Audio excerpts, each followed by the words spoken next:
Hi, I'm Rachel from EVPL Central, and this is Chapter Book Storytime, the Variety Pack. Today we're going to be reading 𝑇ℎ𝑒 𝐿𝑎𝑠𝑡 𝑀a𝑝maker by Christina Soontornvat.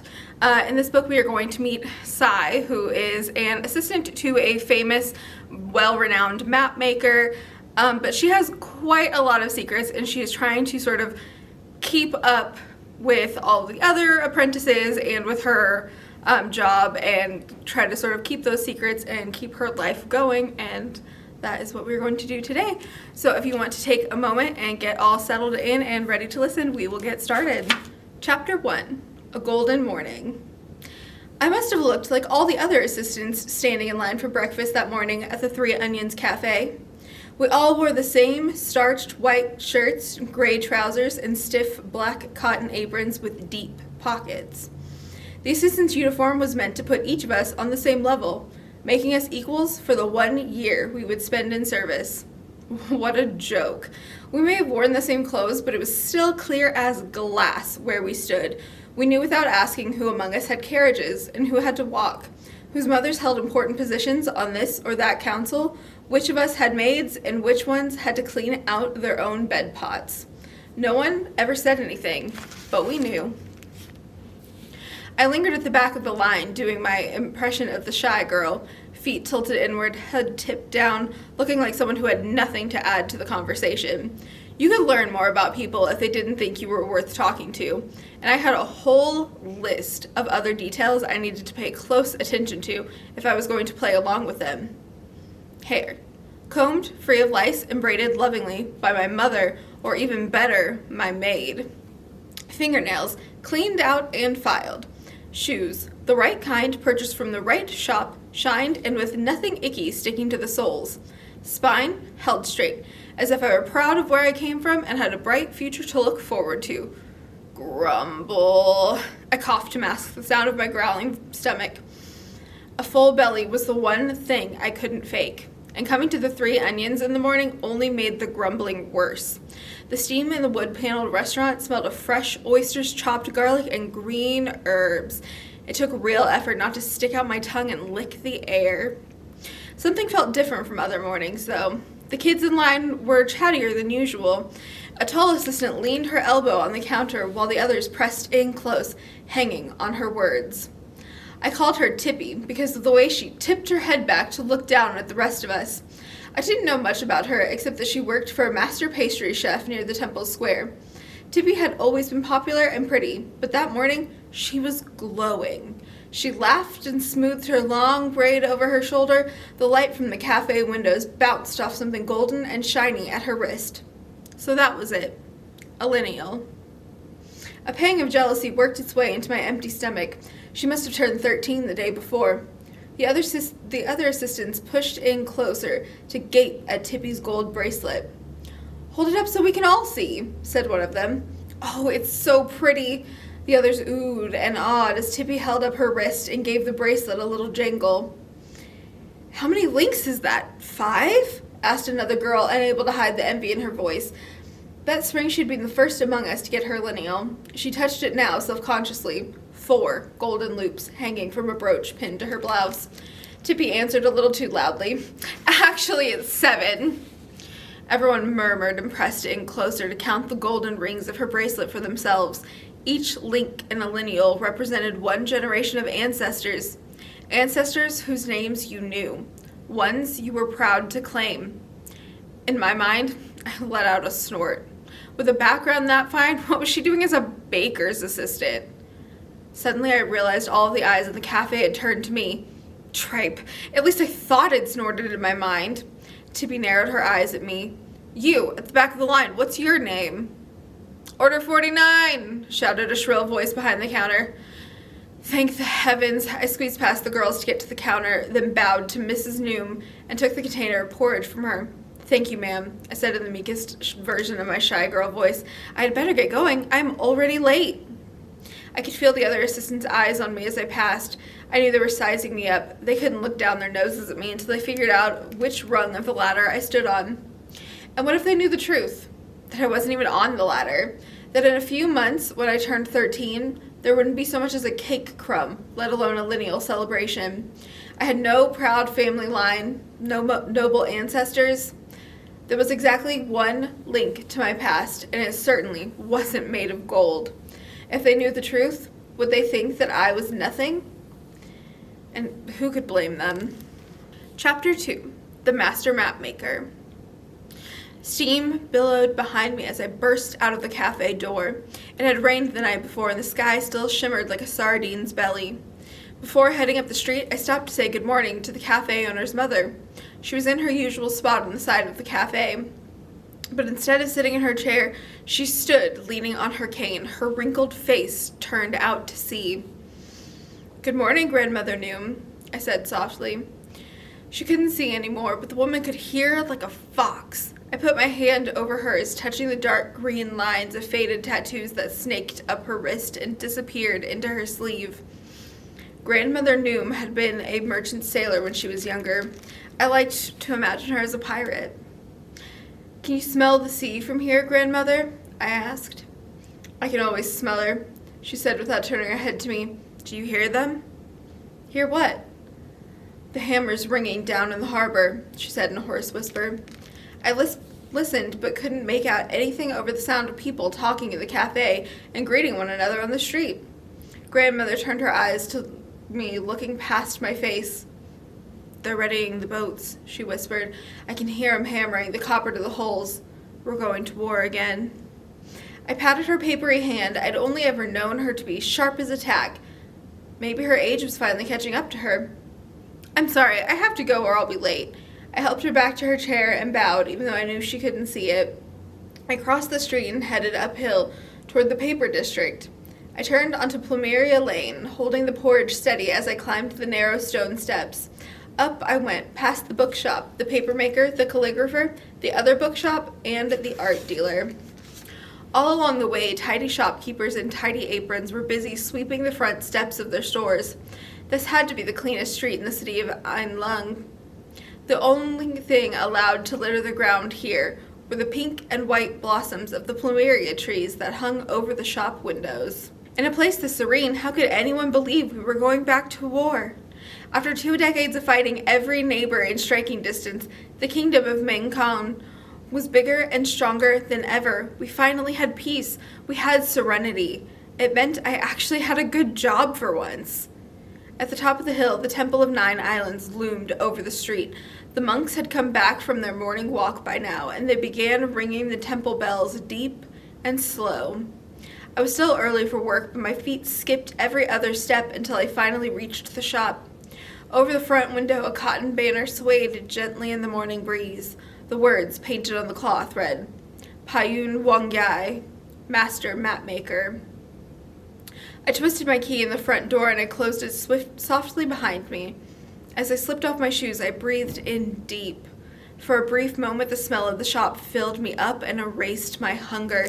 It was the smell of crisp new sheets of paper stacked by me, day-old ink mixed by me, freshly washed wood floors scrubbed by me, and tangy brass instruments polished by me. My heart beat a little faster as I pulled open the shades. This was my favorite part of the day.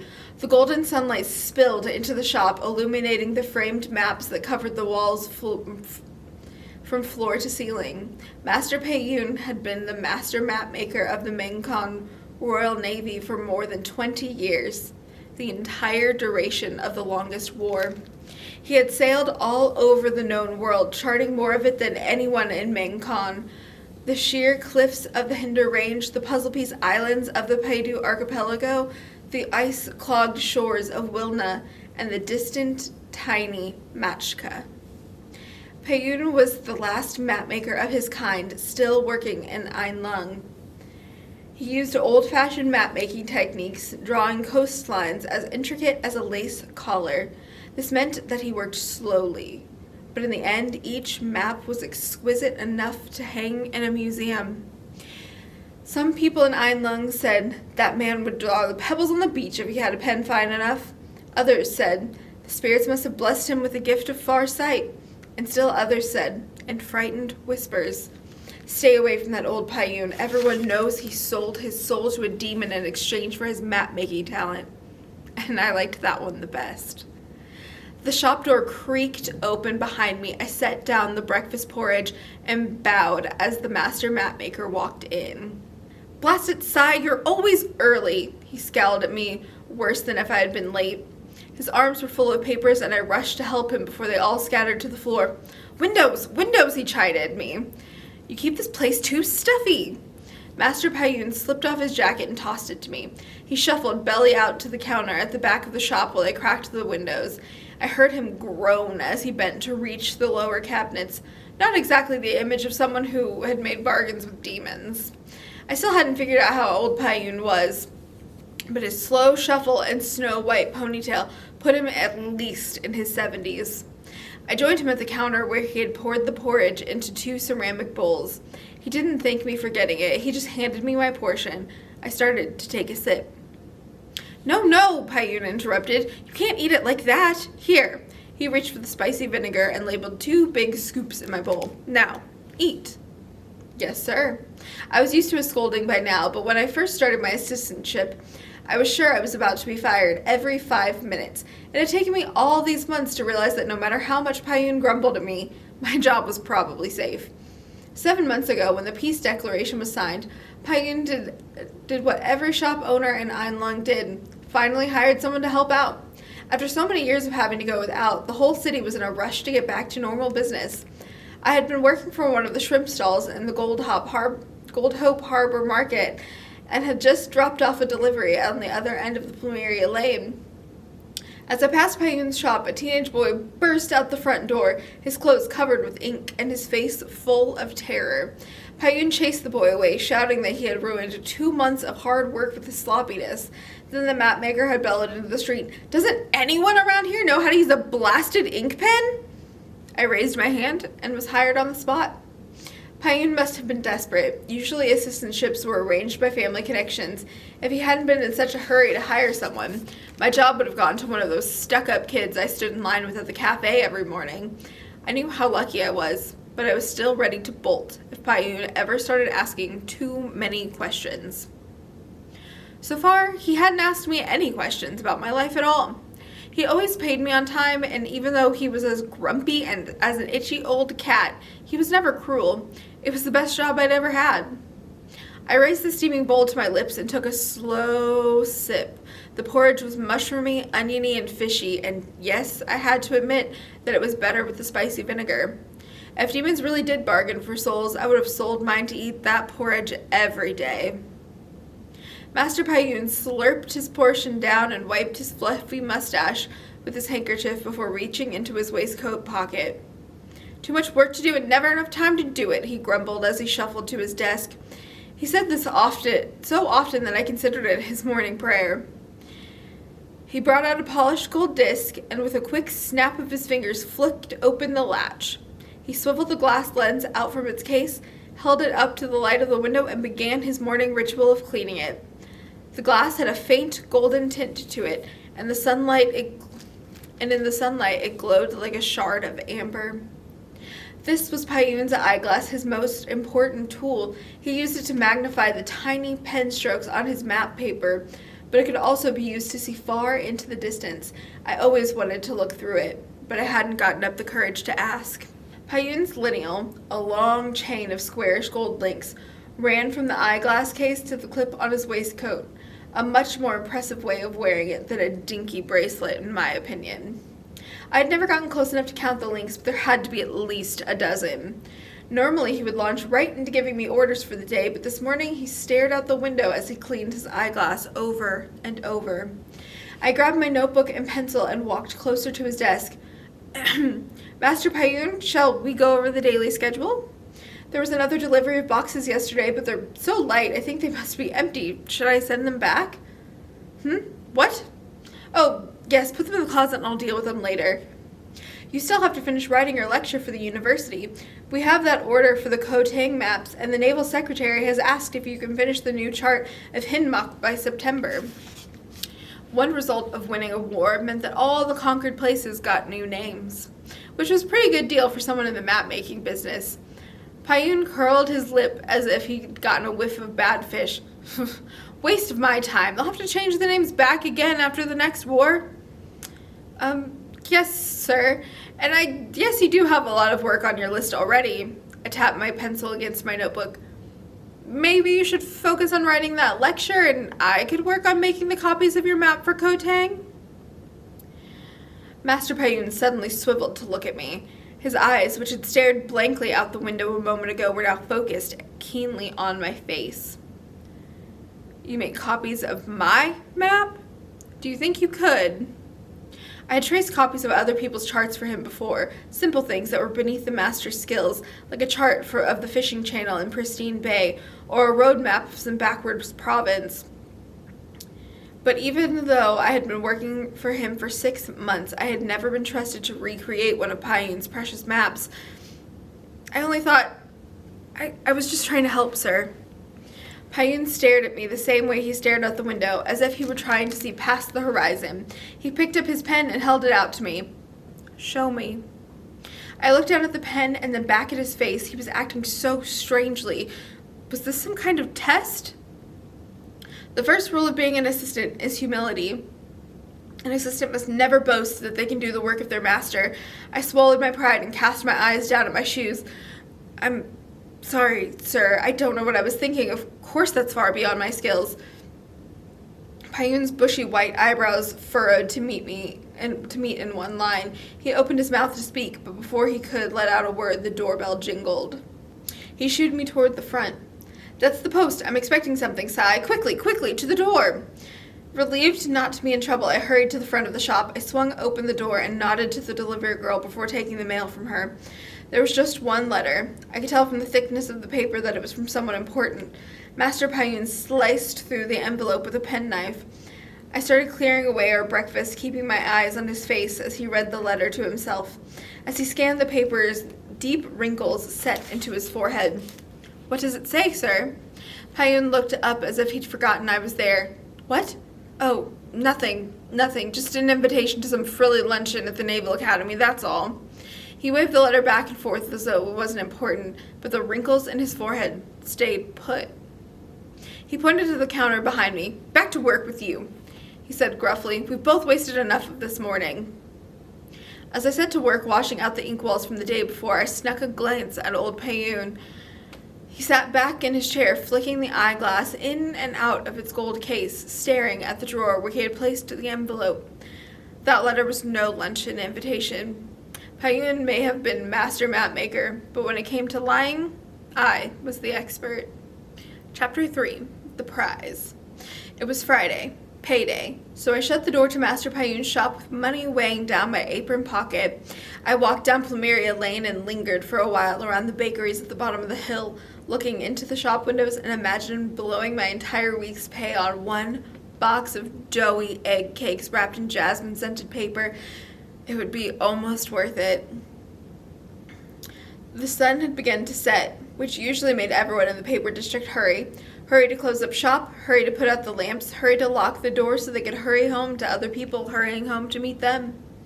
But this evening was different. Instead of packing up their stores and rushing off to their families and hot dinners, people milled around, huddled together and whispering. I walked as close as possible to listen in, but I could only catch snatches of conversation. A huge waste of money if you ask me. But you can't put a price tag on glory.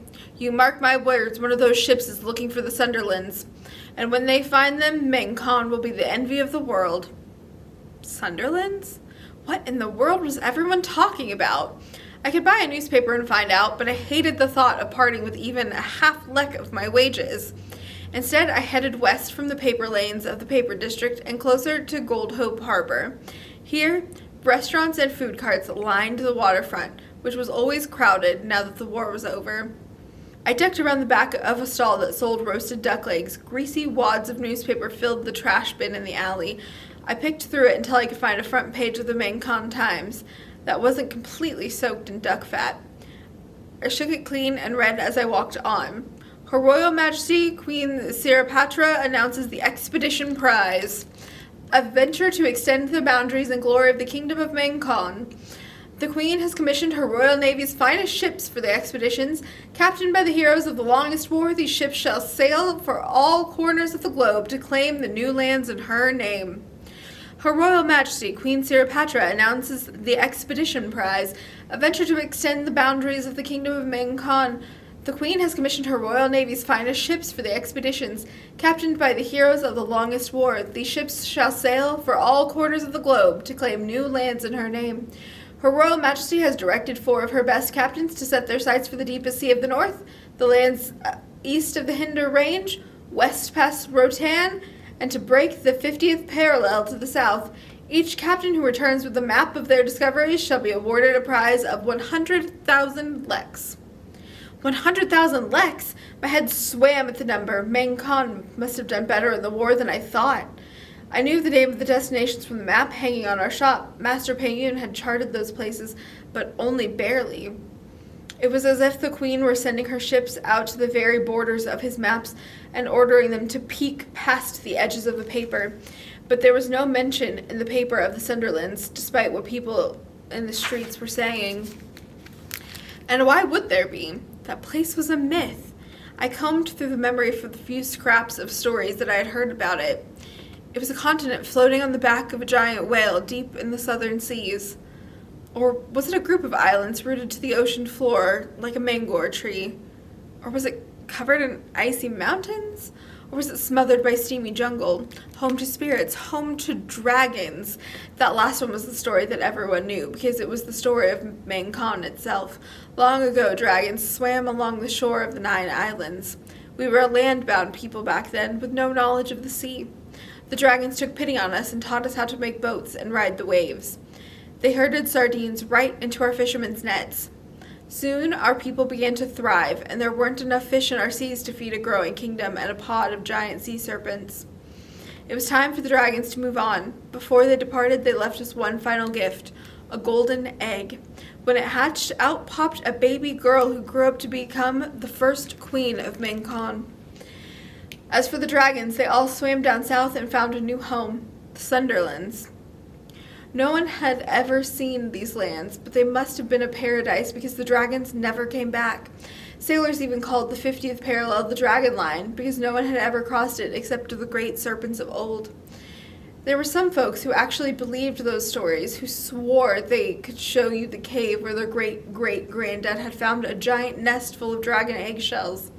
But most respectable people knew it was all just myths and bedtime stories. That made it even more surprising to hear anyone on proper Plumeria Lane talking about the Sunderlands seriously. Maybe more people believed in bedtime stories than I knew.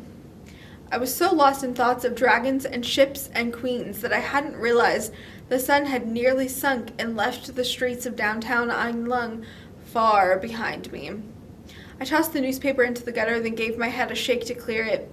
I had reached the western gate of our city. Beyond this point, the street lamps thinned, and the roads became muddy footpaths. I stopped to stare up at the gate, just as I did every evening. In the center of the gateway's archway was a wooden carving of a coiled dragon. Its slender body formed a perfect circle, and it held its tail clamped in its own jaws. That same symbol was engraved on all our coins and delicately stamped onto each link of every lineal in the nation. The image graced our flag as well, which also included our kingdom's motto, "The tail is the teeth." That one little sentence held a book's worth of meaning. It meant that the end was connected to the beginning. It meant that where you ended up depended on where you started. It meant that each person was one link in a lineal and that went round and around in a never-ending circle, just like the dragon with the tail in its mouth. Good little Mangkon children were taught to say the royal motto whenever we walked through one of our city's gates as a reminder that we are living links to our past. I stared up at the wooden dragon, my lips shut tight, and then I walked into the darkness, heading for home.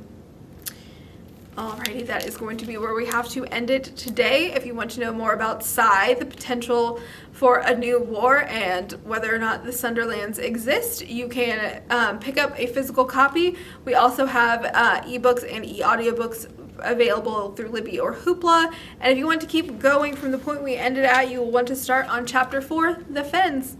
Alright, I will see you all next time. Have a good day. Bye.